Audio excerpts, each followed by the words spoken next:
Hello, welcome back to my another video. আজকে এমন কিছু পায়ের এক্সারসাইজ দেখাবো, শুধু পায়ের না, লোয়ার পার্টের। এই সব এক্সারসাইজ তারা করবে যারা লং টাইম বসে কাজ করেন, অফিসে বা বাসায় কোনো কাজ করেন বা যেখানেই কাজ করেন লং টাইম বসতে হয়। এর ফলে যেটা হয়, লোয়ার পার্টে ব্যথা হয়, মাসল ক্র্যাম্প হয়। এসব এক্সারসাইজ আপনি যদি প্রতিদিন করেন তো আপনার লোয়ার পার্টে ফ্লেক্সিবিলিটি চলে আসবে। এর জন্য ইউজ করতে হবে ম্যাট, আর শুয়ে পড়ে এই এক্সারসাইজ গুলো করতে হবে। প্রথমে শুয়ে পড়বো, পাটাকে এভাবে হাঁটু বরাবর এনে সোজা করব, সোজা করে বৃত্ত আকারে ঘুরিয়ে ফুলের মতো এমন করব। 1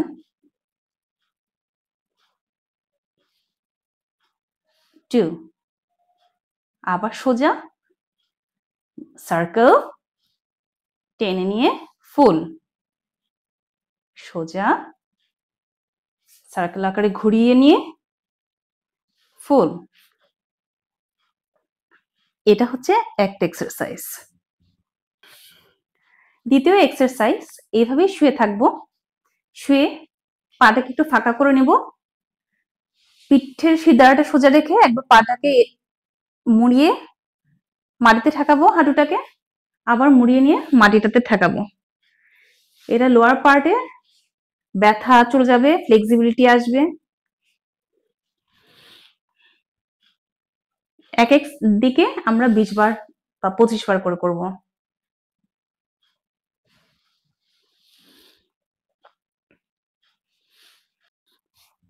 নেক্সটে এভাবে শুয়েই থাকবো, হাঁটুটাকে বাঁকিয়ে একটা পা এভাবে সোজা করব, আর একটা পা হাঁটু বাঁকা থাকবে। এভাবে সার্কেল করে এই, আবার স্ট্রেইট সার্কেল করে এই। একই জিনিস আমরা অপর পায়ের সাথে করব, সোজা করে সার্কেল করে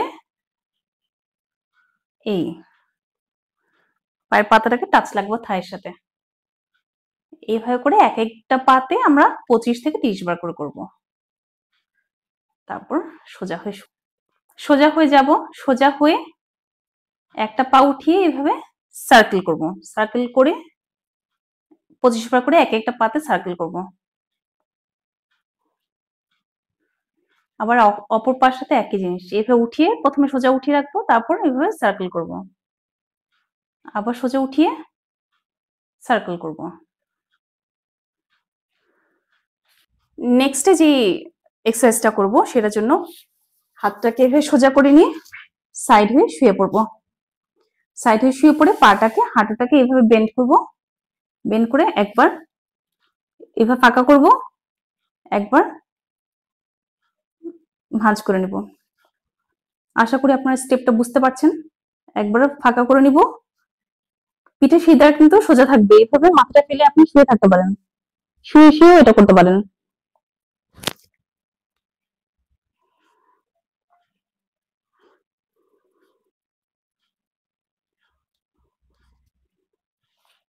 একই এক্সারসাইজ আমরা একবার ডান পাতে করব, আবার ওই পাশে ঘোরালে তো ক্যামেরায় দেখতে পাবেন না, তাই বলছি। আবার একই জিনিস আমরা অপর পায়ের সাথে করব, অবশ্য ক্যামেরায় দেখতে পাবেন না তা না। এইভাবে শুয়ে পড়বেন, এভাবে শুয়ে পড়ে হাঁটুটাকে এভাবে বাঁকিয়ে নেবেন। এই হাতটা সাপোর্টের জন্য মাটিতে ধরে আছেন, একবার পাটাকে এভাবে উঠাবো, হাঁটুটাকে উঠাবো, আবার ভাঁজ করব, এভাবে 25 বার। 2, তারপর আমরা উঠে বসবো, উঠে বসে ডগ পজিশনে চলে যাব।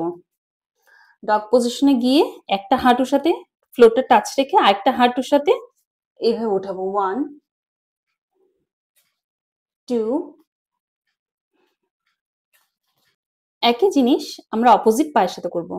এভাবে ডগ পজিশনে গিয়ে একটা পা, একটা হাঁটু ফ্লোরের সাথে লাগা থাকবে, আরেকটা হাঁটুকে এইভাবে উঠাবো। 1 2 3,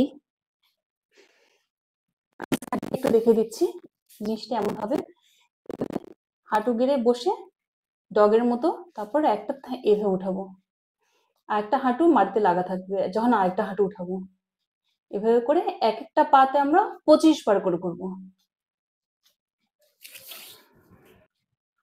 আমি যতগুলো স্টেপস দেখালাম প্রত্যেকটা স্টেপস আপনাদের ক্যাপাসিটি অনুযায়ী 25 থেকে 30 বার করে প্রতিদিন করবেন। লোয়ার পার্টে যত রকম ব্যথা চলে যাবে, ফ্লেক্সিবিলিটি চলে আসবে। আর লং টাইম যারা বসে থেকে কাজ করেন তাদের যত রকম সমস্যা লোয়ার পার্ট নিয়ে আছে আস্তে আস্তে চলে যাবে। এমন আরো ওয়ার্কআউট দেখার জন্য আমার ফেসবুক পেজকে ফলো করুন ও ইউটিউব চ্যানেলকে সাবস্ক্রাইব করুন।